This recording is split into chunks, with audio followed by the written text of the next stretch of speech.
Hey, investors. If you've been dreaming about stacking doors, getting those cash flow checks, and finally stepping into the world of multi units, this one's for you. Today, we're breaking down how investors like you can use DSCR loans, non QM options, and other creative financing tools to build and grow your portfolio. This ain't your mama's 30-year fix. We're talking about financing built for hustlers, entrepreneurs, and anybody who wants more than just one front porch. Before we dive into loan acronyms, because y'all know mortgage loves its acronyms, here's the tea. Traditional mortgages, they're cool, but they're built for people buying a primary residence. Investors like you need flexibility. You don't always have a W-2 income. Maybe tax returns are creative, and you want financing that's based on property more than just your pay stub. That's where DSCR and non-QM loans slide in. DSCR loans are the investor's BFF. That's French forever. Debt service coverage ratio. I know, sounds like something from a finance textbook, but it's simple. Lenders look at whether the property's rent covers the mortgage. That's it. If the monthly rent is equal or greater than the monthly mortgage payment, including taxes and insurance, then boom, you might qualify. They don't care about your personal income, your W-2, or whether or not you wrote off your business expenses last year. That's why investors love DSCRs. You can qualify based on the deal, not your personal finances. Perfect for multi-units, Airbnbs, or long-term rentals. There's a flexible down payment, usually anywhere from 20 to 25%. Rates are higher than conventional, but you're trading for leverage and opportunity. Why do investors love DSCR? You can qualify based on the deal, not your personal finances.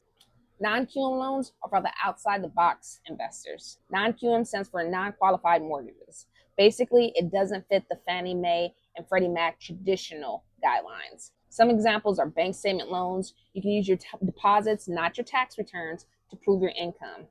Asset-based loans. Got cash or investments? Those can show as repayment ability. Foreign nationals, for investors that are outside of the U.S. ITN loans for folks without a social security number, but file taxes. That's what the non-QM is all about. It's flexibility for entrepreneurs, self-employed investors with unique situations. Is that you? These type of investments help you expand your options when conventionals say nah. Other investor-friendly options include portfolio loans. Some lenders hold loans in-house and create custom terms. That could be a good thing. That may be another option that works for you. Great.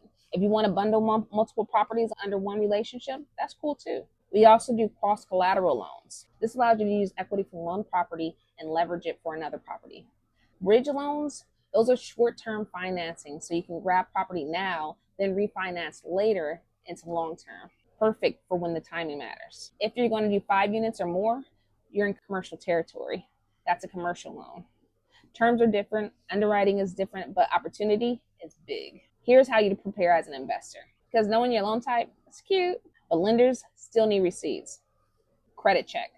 You want to try and shoot for 660 or higher. That's the minimum score for a DSCR. You want a higher credit limit for the best terms.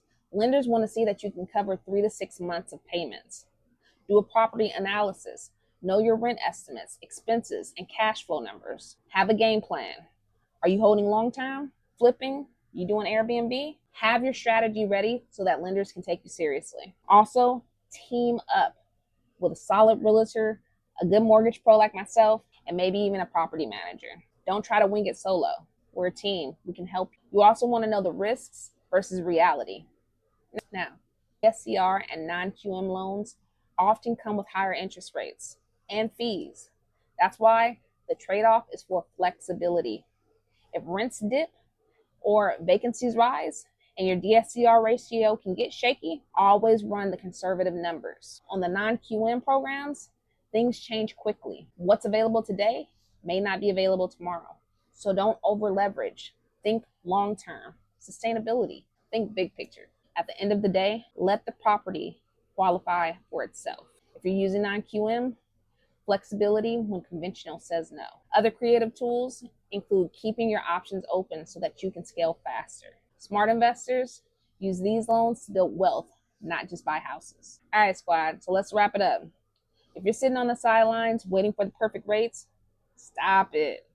Rates might shift, but opportunities don't wait. The real move Get educated on the DSCR loan, non-QM, and creative financing so that you can pounce when the deals come. Drop in the comments, are you team long-term, team Airbnb, or team multi-units? I want to see what you guys are doing. And if this video helped you, you took some notes, send it to your investor friends. Anybody you want to share this information with that you feel that they could help. I'm here to help you.